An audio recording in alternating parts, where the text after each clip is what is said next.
आपकी कृपा से सब काम हो रहा है और करते हो तुम कन्हैया मेरा नाम।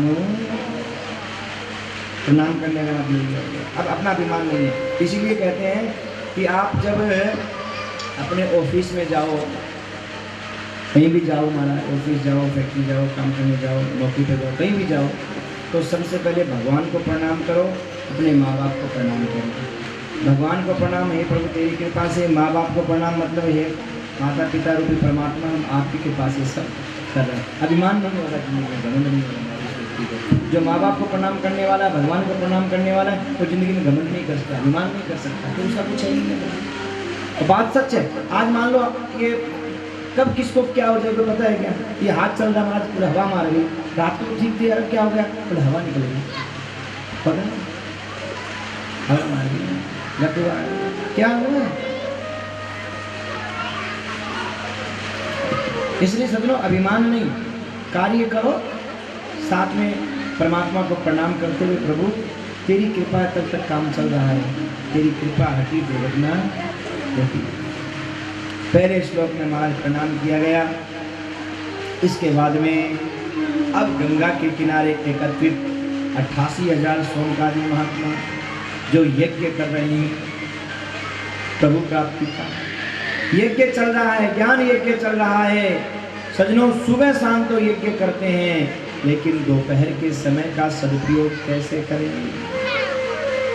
सोनकादी महात्मा सूत जी के पास में जो उनके मुख्य थे उनके पास में गए और कहा महाराज सुबह शाम तो हमारा यज्ञ में निकल जाता है, लेकिन दोपहर के समय का सदुपयोग कैसे करें? क्योंकि सजनों दुनिया में 3 चीज बड़ी कीमती है। क्या?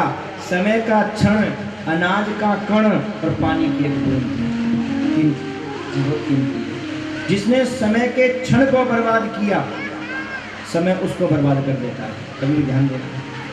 जैसे विद्यार्थी का समय जब चलता है, अपने विद्या अध्ययन का समय होता है, उस समय अगर हम विद्या अध्ययन न करके मटर गश्ती में रह गए तो समय ऐसी मार मारता है कि जिंदगी भर उठ नहीं सकते। कभी ध्यान देना। समय को अगर हम बर्बाद करेंगे, समय को हम क्या बर्बाद करेंगे? समय अपने को बर्बाद कर देंगे। समय का क्षण, अनाज का कण। आजकल महाराज जूठे छोड़ने की बड़ी परंपरा है। कहीं भी जाते हैं, बुरा मत मानना मेरी बात का, जो सच्चाई हो बता रहे हैं, कहीं बुरा मान जाओ लोग, क्योंकि आप सब अच्छे हो। लेकिन एक बात जरा विचार करो, आज किसी को नाश्ता तो करने के लिए तो जूठा जरूर छोड़ेगा। एक से मैंने पूछ लिया भाई कि हमसे कोई प्यार करे ना, हम उससे कभी नहीं करेंगे, और जो हमसे नहीं करेगा हम उसे जरूर करेंगे। कितनी गली है? उदाहरण के लिए माँ बाप बच्चों से कितना प्यार करते हैं, तो बच्चे करते हैं क्या? नहीं करते हैं। माँ बाप कितना प्यार करते हैं। जब गर्दन संभालना नहीं जानता था तब से महाराज उसको कैसे नहलाया, धुलाया, संभाला, बड़ा किया। कितना प्यार है महाराज माँ बाप का। लेकिन बच्चे माँ बाप की कदर नहीं, प्यार की कदर नहीं करते। और महाराज घरवाली आ जाए तो माँ बाप को छोड़ने के लिए तैयार हो जाते हैं। अरे भाई क्यों छोड़ रहे हो, क्या बात है? प्यार करते हैं। दूर तुम्हारे प्यार को, जो अपने माँ बाप के प्यार को नहीं समझ सका, प्रेम को नहीं समझ सका, तो किसी और के प्यार को क्या समझेगा मेरे भाई? हाँ? क्यों? क्योंकि माँ बाप हमसे, देखो बालक गलती भी कर दे, लड़ाई झगड़ा भी कर ले, भूखा सो जाएगा तो बाप सो नहीं पाएगा। एक पल के लिए घरवाली तो लड़ाई झगड़ा हो जाए तो महाराज कल आकर मैं मायके चले जाऊं तो देख तो रही और कर जाएगी, पर माँ बाप थोड़ी कर जाते हैं। नालायक से नालायक बेटा हो ना तो उसका भी माँ बाप को पालन करना पड़ता है। देखिए कितना घनिष्ठ प्रेम है। लेकिन जो हमसे प्रेम करता है ना, हम उससे नहीं करते, और जो हमसे नहीं करता उससे हम करते हैं। जिंदगी तो बेवफा है, एक दिन ठुकराएगी, मौत अपनी महबूबा है, साथ लेके जा। पर मेरे भाई, इस मौत से डरने की आवश्यकता नहीं है, इस मौत का श्रृंगार करने की आवश्यकता है। मौत का श्रृंगार कैसे? बोले सजनों, हम दुनिया की सुख सुविधा के लिए तो दिन रात भाग करके पैसा कमा रहे हैं कि हमारी ये सुविधा होनी चाहिए, ये इच्छा पूरी होनी चाहिए, ये इच्छा पूरी होनी चाहिए, लेकिन आगे की सुविधा के लिए कोई व्यवस्था नहीं। अरे भाई, छोटी सी यात्रा करनी होती है तो कितना महाराज सोचते हैं कि रास्ते में इसकी भी जरूरत पड़ेगी, इसकी भी पड़ेगी, इसकी भी पड़ेगी, अरे ये भूल गए, वो रखो, ऐसा रखो, वैसे रखो, ये करो, वो करो, कितनी तैयारियां करते हैं महाराज। और इतना लंबा सफर। अरे दूर के मुसाफिर कभी तो गौर कर, दूर के मुसाफिर कभी तो गौर कर, दुनिया को तूने देख लिया, अब तो जरा हरि से प्रेम कर। कितनी महाराज, इतनी लंबी यात्रा है, उस लंबी यात्रा की कोई तैयारी नहीं। बस यही सोचने वाली बात है मेरे भाई, ये भागवत कथा यही शिक्षा देती है मेरे भाई कि ये नहीं कि आप कमाना छोड़ दो, कमाओ, जो काम है फैक्ट्री में काम करते हो करो, ऑफिस में काम करते हो करो, नौकरी करते करो, जो करते हो करो, लेकिन करने के साथ साथ थोड़ा सा भगवान का नाम भी ले लो मेरे भाई, राम नाम रूपी धन भी कमा लो, क्योंकि ये धन यहाँ काम आता है और बाकी वो धन यहाँ भी आता है और वहाँ भी, दोनों जगह काम आता है, राम नाम रूपी। और नहीं कमाया तो अरे पड़ेगा काल हथौड़ा, अरे दौड़ा जाए समय का घोड़ा, ओ दौड़ा जाए समय का घोड़ा, दौड़ा जाए समय का घोड़ा, ओ दौड़ा जाए समय का घोड़ा,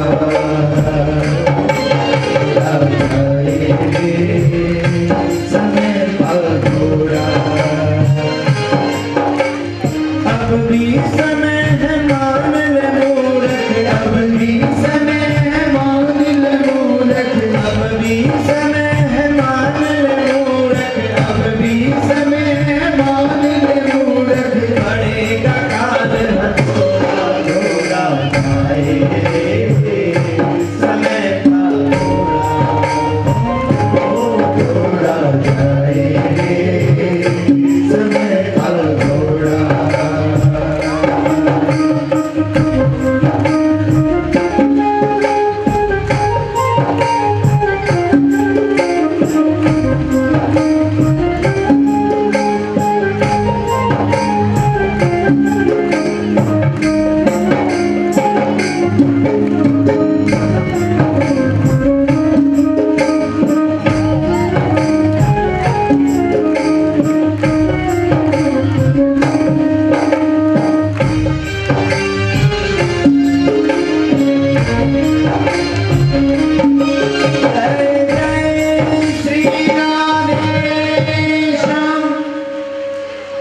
अब भी समय है मान ले मूर्ख, पड़ेगा काल हथौड़ा, दौड़ा जाए समय का। मेरे भाई, ये कथा सुनने का एक ही तात्पर्य है कि अपने जीवन को समझें कि कितना अनमोल है, कितना अनमोल जीवन है। आज जरा विचार करो, अगर हमें कुछ हो जाए, हर आदमी अपने आप पर सोचो, घटित करो, अगर अपने को कुछ हो जाए तो बोले चिंता की बात नहीं है। क्यों?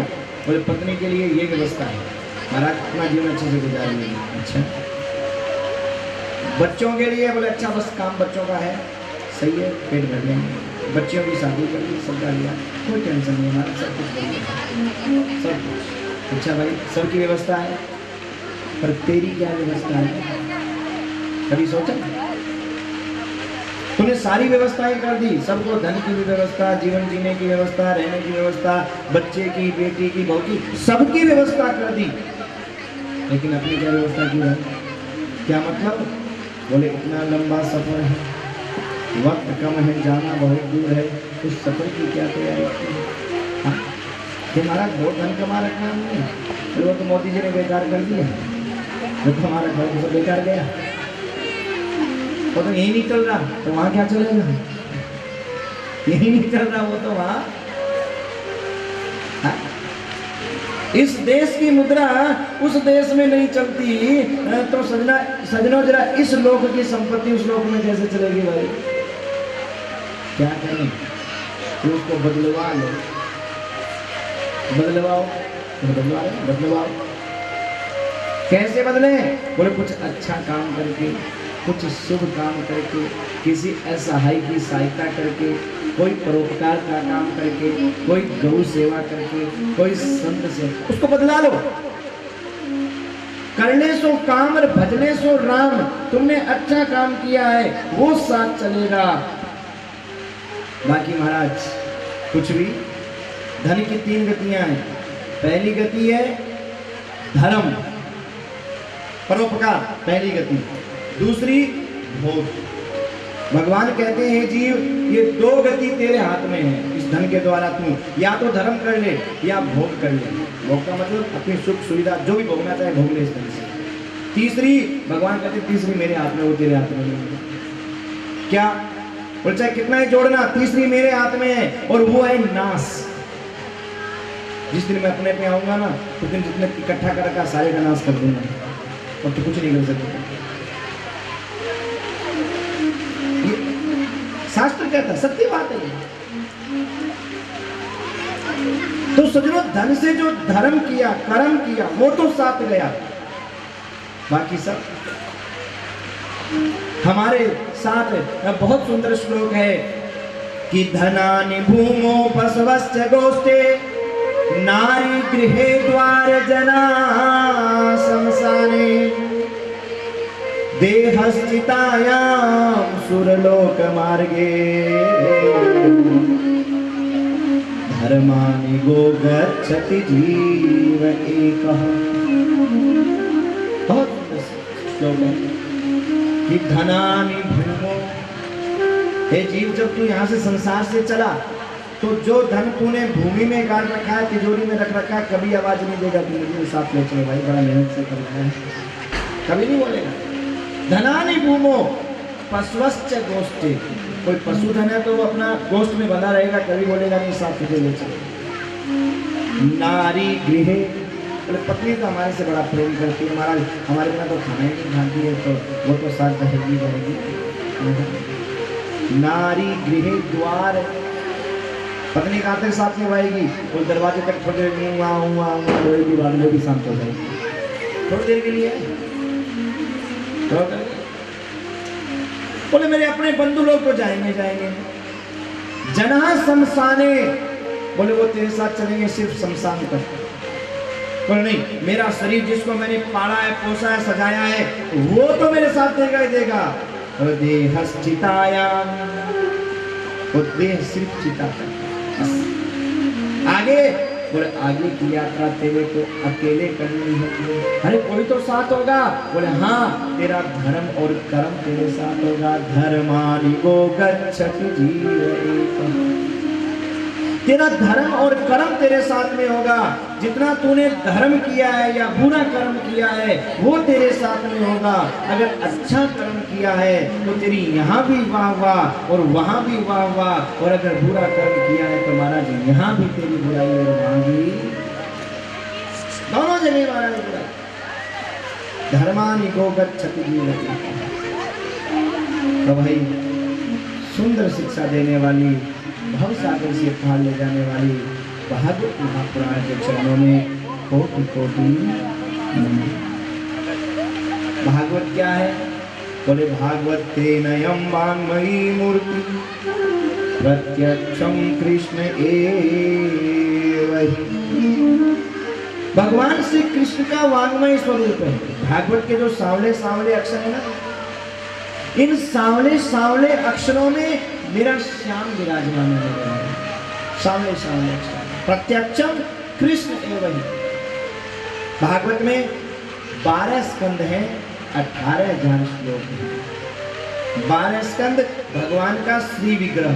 इन 12 स्कंदों में जो 10वां स्कंद है, 10वां स्कंद कहाँ, जहां से हम लोग नंद के आनंद भयो जय कन्हैया लाल की बनाते हैं ना, ये 10वां स्कंद भगवान का हृदय है। और 10वां स्कंद में जो रास पंचाध्यायी के 5 अध्याय हैं, भागवत के 10वां स्कंद का 29, 30, 31, 32 और 33, ये 5 अध्याय, ये 5 अध्याय भगवान के 5 प्राणों की कथा है महाराज। लेकिन इन 12 स्कंदों को प्रारंभ करने से पहले भागवत में 6 अध्यायों में भागवत का महत्व का वर्णन किया गया, महत्व बताया गया है। महत्व क्यों बताया? देखो भाई, जब तक हमें किसी के बारे में पता नहीं चले उसके प्रति रुचि नहीं होती है। आप मेरे बारे में जानो ही नहीं तो कौन हूँ मैं, क्या पता है? मैं आपके बारे में जानूँ नहीं तो आप कौन है, मुझे क्या पता है? तो किसी व्यक्ति की विशेष जानकारी, उसके बारे में जानना, जैसे एक दवाई होती है तो इस दवाई को खाने से क्या होगा, किसने खाई और खाने से क्या हुआ, इन 3 चीजों का जवाब भागवत के महात्म्य में दिया है कि भागवत किसने सुनी, सुनने से क्या हुआ और सुनने से क्या होता है। सुनने से क्या होता है, किसने सुनी और सुनने से क्या हुआ, इन 3 चीजों का जवाब दिया गया 6 अध्याय में। लेकिन इन 6 अध्यायों के पहले अध्याय का पहला श्लोक, पहला संबोधन, सच्चिदानंद रूपाय विश्वोत्पत्त्यादि हेतवे तापत्रय विनाशाय श्री कृष्णाय वयं नमः। ये महात्म्य के पहले अध्याय का पहला श्लोक है। इस श्लोक में भगवान को प्रणाम किया गया। हम सब उस परमात्मा को प्रणाम करते हैं। क्यों भाई? किसी ने पूछ लिया, व्यास जी हम प्रणाम क्यों करें? फोकट नहीं देखो भाई, बिना मतलब कोई कुछ करता नहीं। क्यों? गौतम जी महाराज कहते हैं ना कि सुर नर मुनि जन की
महाराज। भगवान को प्रणाम करने का क्या मतलब?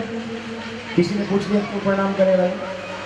बिना मतलब तो कोई किसी को गाली भी नहीं देता है, प्रणाम तो बहुत दूर की बात। और यहाँ तक कह दिया मनुष्य की बात छोड़ो, सुर देवता, नर मनुष्य, मुनि महात्मा, बिना मतलब कोई किसी से, बिना मतलब तो कोई किसी को गाली भी नहीं देगा। आपको गाली में क्या मतलब है? उसको गाली देके सुख मिलता है, ये मतलब है। व्यक्ति क्या बोलते हैं, बोले महाराज हमारे कलेजे में आग लग रही है। वो क्यों? तो ससुरे को जब तक वापस नहीं बोल के आऊंगा 10 बार ठंडक नहीं पड़े मेरे कलेजे में। अब बताओ उसको ठंडक तभी पड़ेगी जब 4 गाली दे के आ जाएगा उसको, मतलब है स्वाद। और 4 गाली देने के बाद क्या बोलेगा? हाँ अब मुझे आनंद आ गया, मजा आ गया। क्या? अरे बोले मैंने बराबर सुनाई, वो 2 बोला, मैं 10 बोल के आया हूँ, बोलने में चल रहा है। तो बिना मतलब कोई किसी को गाली नहीं देता तो भगवान को प्रणाम क्यों करेगा भाई? तो कहा व्यास जी महाराज हम भगवान को प्रणाम क्यों करें, प्रश्न कर दिया। तो व्यास जी कहते हैं सतचित आनंद स्वरूपाय श्री कृष्णाय वयम। सत्य माने सत्य। देखो भाई, प्रणाम सत्य को किया जाता है और संसार में सत्य वो परमात्मा ही है। सत्य किसे कहते हैं? जो पहले था, अब है और आगे रहेगा, उसका नाम है सत्य, उसका नाम है भगवान, उसका नाम है परमात्मा। जो अत्र तत्र सर्वत्र विद्यमान है उसको सज्जनों भगवान कहते हैं, परमात्मा कहते हैं। और प्रणाम सत्य को ही किया जाता है, जो हर व्यक्ति के घट घट में बैठ करके महाराज बोल रहा है, कर्म कर रहा है, प्रणाम सत्य को किया जाता है। आप कहोगे तो ठीक है, उस भगवान को प्रणाम करेंगे, फिर माँ बाप को क्यों करेंगे, गुरुजनों को क्यों करेंगे? वो तो पहले नहीं थे, आज है, आगे नहीं रहेंगे। लोग तो उल्टा समझते हैं ना हर बात को। समझाना कुछ चाहो, समझेंगे कुछ, उल्टे बात है कि ना? दुनिया में यही तो बात है कि भागवत में समझाना कुछ चाह रही है भागवत, और लोग समझ कुछ रहे हैं भागवत का मतलब। हाँ, दुनिया कैसी मालूम है? एक मास्टर जी थे, एक गांव में बहुत बोतलवंशी रहते थे। बोतलवंशी समझते हो? बोतलवंशी नहीं समझे? वो आज गुजरात में तो बंद है, फिर भी मिल ही जाते हैं 2-4 बोतलवंशी को। पर सूरत बहुत अच्छा है, साथ दिन निकालना। बोतलवंशी समझ गए ना? एक गांव में बड़े बोतलवंशी रहते थे। तब लोग कैसे उल्टा समझाना कुछ चाहो, समझ कुछ जाते हैं, उसको कहते हैं उल्टे माथे का, उल्टे माथे का। एक गांव में बड़े बोतलवंशी रहते थे, तो बेचारा गांव का जो मास्टर था ना, उसने मन में सोचा भाई इन बोतलवंशियों को शिक्षा कैसे दी जाए, मूर्ख है, पढ़े लिखे नहीं है, तो सारे के सारे बोले इनको प्रैक्टिकल समझाएं। और प्रैक्टिकल समझाने के लिए उन्होंने क्या किया, एक देसी शराब की बाल्टी भरी और एक गधे को पकड़ के तो पूरे गांव को इकट्ठा किया। मास्टर जी ने कहा भाई तुम सब एक जगह इकट्ठे हो, तुम्हें बहुत ज्ञान की बात समझानी है, सबको बहुत शिक्षा देनी है। पूरा गांव इकट्ठा हो गया और महाराज इकट्ठा होने के बाद में वो शराब की बाल्टी भर के लाए, देसी शराब थी, मदिरा थी, और गधे को पकड़ करके लाए। और लाने के बाद वो गधे के सामने शराब की बाल्टी आगे करे तो गधा करे ओए ओए ओए, पिए नहीं उसको। बोले गांव को कुछ समझे? तो गांव का जो 2-4 पीने वाले बोले मास्टर जी समझ गए। बोले क्या? बोलो ये तो देसी है, अंग्रेजी लाओ, अंग्रेजी पिएगा।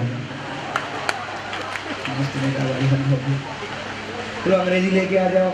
अब महाराज जो अंग्रेजी लेकर के आया बाल्टी भर के, फिर गधे के आगे करे, गधा करे ओए ओए। अरे गांव वालों आप समझे? मतलब मास्टर जी समझाना चाहते हैं कि इतनी गंदी चीज है कि इसको गधा भी नहीं पीता, तुम तो मनुष्य हो। समझाना तो ये चाहते हैं मास्टर जी। अरे गांव को समझ गए क्या? गांव का हर आदमी एक स्वर में बोला मास्टर जी एकदम समझ गए। अब बोले क्या समझ गए? बोले मास्टर जी एकदम समझ गए, इस गधे को देख करके कि गधा नहीं पी रहा, एकदम समझ गए। क्या? बोले आज के बाद में जो शराब नहीं पिए ससुरा वो गधा ही होगा। और महाराज जो बच्चे हुए थे वो भी बोतलवंशी हो गए, सारे के सारे, पूरा गांव बोतलवंशी हो गया। अब बताओ मास्टर जी ने इतनी मेहनत तो इसलिए की थी कि गांव सुधरेगा, गांव को शिक्षा लेगा, और महाराज पूरा उल्टा हो गया। तो भागवत शिक्षा देना चाहती है जीवन में अच्छाई के लिए, पर लोग क्या कई बातों का उल्टा अर्थ ले जाते हैं, कई बात उल्टी समझ जाते हैं, तो लोग उल्टा बोलते हैं। तो भाई जब कहा कि भाई भगवान सत्य स्वरूप है, प्रणाम करें, कहा ठीक है तो भगवान को करेंगे, माता पिता को क्यों करें, गुरुजनों को क्यों करें? अरे मेरे भाई, हम माता पिता को, गुरुजनों को जब प्रणाम करते हैं तो ध्यान देना, आशीर्वाद कोई हाडमास का पुतला नहीं देता है। हमने गुरुजनों को प्रणाम किया तो गुरु की वाणी में आशीर्वाद नहीं दिया। ऐसे कौन माँ बाप होंगे जो अपनी वाणी से बच्चों के लिए बुरा बोलेंगे? फिर भी बच्चों का बुरा होता है। हर गुरु चाहता है मेरे शिष्य का उत्थान हो, फिर भी गिर रहा है। क्यों? क्योंकि आशीर्वाद वाणी का विषय नहीं है मेरे भाई। आशीर्वाद आत्मा का विषय है, वाणी का विषय नहीं है, आत्मा का विषय है। आशीर्वाद कोई मांगने की वस्तु नहीं है। तुम्हारी जैसी भावना है, तुम्हारा जैसा भाव है, वैसा आशीर्वाद तुम्हें अपने आप ही मिल जाएगा। ये मांगने की चीज नहीं है। एक गुजरात में क्या कहावत है मुझे नहीं पता, एक राजस्थानी कहावत है, बोले मैं के आशीष दूं, आशीष तो मेरी आत्मा,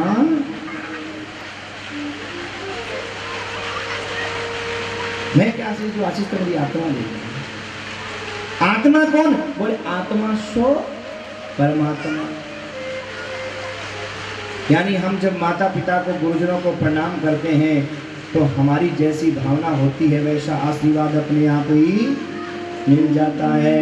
कोई पुत्र पिता चरणों में जब शीश झुकाता है, कोई पुत्र पिता चरणों में जब शीश झुकाता है, परमात्मा खुद आकर आशीष लुटाता है, परमात्मा खुद आकर आशीष लुटाता है।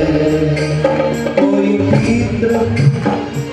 पुत्र पिता चरणों में जब शीश झुकाता है, कोई पुत्र पिता चरणों में जब शीश झुकाता है, परमात्मा खुद आकर उसे गले लगाता है, परमात्मा खुद आकर उसे गले लगाता है।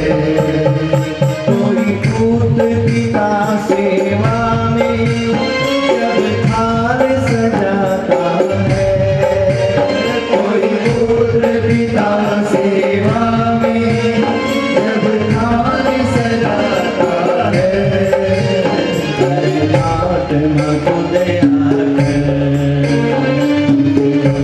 बैठाता है, परमात्मा खुद आकर गोदी में बिठाता है, परमात्मा खुद आकर आशीष लुटाता है, परमात्मा खुद आकर आशीष लुटाता है। कोई पुत्र पिता चरणों में जब शीश झुकाता है, परमात्मा खुद आकर आशीष लुटाता है।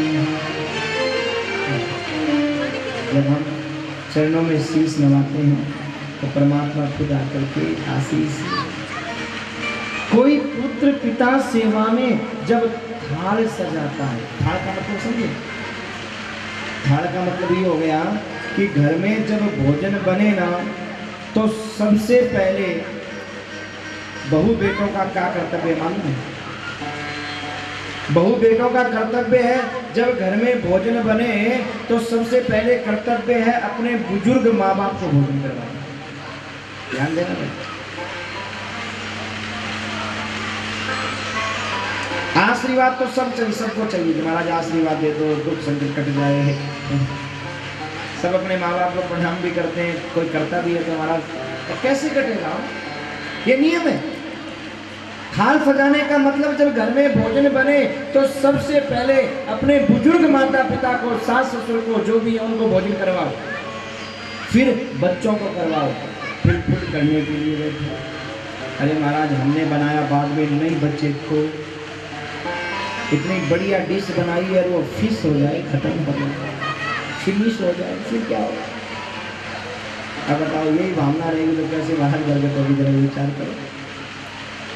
गारंटी की बात है सजनों, आशीर्वाद मांगना नहीं पड़ेगा माँ बाप से। महाराज हम बहुत कुछ करते हैं फिर भी माँ बाप गाली देते हैं, सास ससुर गाली देते हैं, सज्जनों ध्यान देना, हमारी भावना अच्छी है, हम सेवा करते हैं, इसके बाद में अगर माँ बाप गाली भी देते हैं तो तुम्हें गाली नहीं लगेगी, उसका आशीर्वाद लगेगा। उल्टा माँ बाप की गाड़ और घी की नाड़, माँ बाप की गाड़ और घी की नाड़, आशीर्वाद लगेगा, गारंटी की बात है। बस तुम्हारी भावना अच्छी होनी चाहिए, वो चाहे गाली देते रहे। सारा खेल मेरे भाई भावना के ऊपर है। आप कहोगे भावना से क्या होता है? अरे मेरे भाई, एक डाकू होता है वो भी छुरी चलाता है, एक डॉक्टर होता है वो भी छुरी चलाता है, छुरी को ऑपरेशन करता है, दोनों छुरी चला रहे हैं, दोनों चाकू चला रहे हैं। लेकिन डाकू की छुरी चलाने के बाद में अगर सामने वाला बच भी जाए तो डाकू को फांसी, और डॉक्टर की छुरी चलाने के बाद में मर भी जाए तो हमारा जो फीस मिलती है पैसा मिलता है। क्यों? क्या अंतर था? दोनों ने छुरी चलाई, दोनों ने काटा, और दोनों की भावना में अंतर था। एक मारने की भावना से चाकू चला रहा है और एक बचाने की भावना से चाकू। बस तुम माँ बाप को प्रणाम किस भावना से कर रहे हो, सेवा किस भावना से कर रहे हो? अगर तुम्हारे मन में ये है कि भाई पापा जी की मम्मी जी की सेवा नहीं करेंगे तो बड़े वाला सोचता है छोटे वाले को ज़्यादा धन दे देंगे, और छोटा वाला सोचता है बड़े वाले को सब कुछ दे देंगे, फैक्ट्री नाम कर देंगे। इसलिए मजबूरी में सेवा करते हो। सामने तुम्हारा मीठे मीठे है मम्मी जी प्यार दबा दो, है मम्मी जी खाना खा लो, मुँह पे तो पीछे से मम्मी जी जहर दे दो, मेरा बस चले तो कैसे तुम्हारे पास पर नाम करो कल जहर दे। अगर ऐसी भावना है, हम धन से प्यार करते हैं, धनी से प्रेम नहीं करते हैं, तो कितना ही पूजा करना, कितना ही पाठ करना, सारा व्यर्थ है मेरे भाई, सारा व्यर्थ है। और भावना अच्छी रख करके काम करना, गारंटी की बात है, कोई तुम्हें गाली भी देगा तो तुम्हें आशीर्वाद भी मिलेगा। तो माँ बाप को प्रणाम करते हैं तो परमात्मा जो सत्य स्वरूप है वो आशीष लुटाते हैं। ये यहाँ पर समझाई गई है बात। सत्य चित्त, दूसरा कहा चित्त, चित्त माने प्रकाश, यानी उस परमात्मा को हम प्रणाम इसलिए करते हैं क्योंकि सज्जनों आज अगर हम चल रहे हैं, फिर रहे हैं, बोल रहे हैं तो उस परमात्मा के दिए हुए प्रकाश से चल रहे हैं। अगर हम किसी के माता पिता भाई बंधु हैं तब तक हैं, और जब तक उसका दिया हुआ प्रकाश हमारे अंदर है तब तक हैं, और जब प्रकाश निकल गया तो फिर राम नाम